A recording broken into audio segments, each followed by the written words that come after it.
শীতকালে বাজার থেকে মটরশুঁটি কিনে আনার পর ছাড়ানো একটা এক্সট্রা কাজে। তবে আমার এই দুটো খুদের জন্য আমার কিন্তু অনেকটাই কাজ লাঘব হয়ে যায়। বুবলু সোনা মটরশুঁটি ছাড়াতে খুব ভালোবাসে। আমি যদি একবার বলি যে বুবলু মটরশুঁটি এনেছে ছাড়িয়ে দিবি, ও সঙ্গে সঙ্গে দৌড়ে চলে আসে।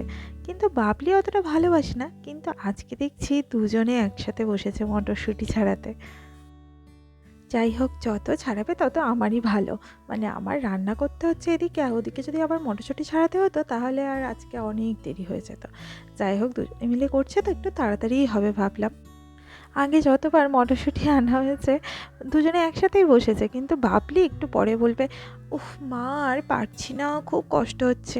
কিন্তু বুবলু সোনা মানে ও তো মানে যতক্ষণ না শেষ হবে ততক্ষণ ছাড়বে না, মানে ততক্ষণ ও করে যাবে। ও প্রচণ্ড ধৈর্য। আর আমি যদি বলি বাবা আর করতে হবে না, এবারে উঠে পড়ো, অনেক তো করেছো, কেননা অনেকটা মটরশুঁটি একসাথে ছাড়লে ওর নখে ব্যথা হয়ে যাবে, তো আমি করতে দিতে চাই না।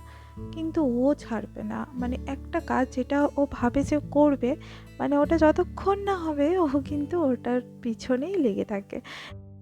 এটা ওর খুব ভালো একটা গুণ।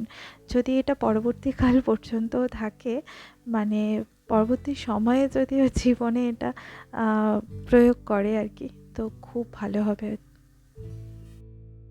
আর কিছুটা সময় পরে এসে দেখি কি অবস্থা দেখো এদের।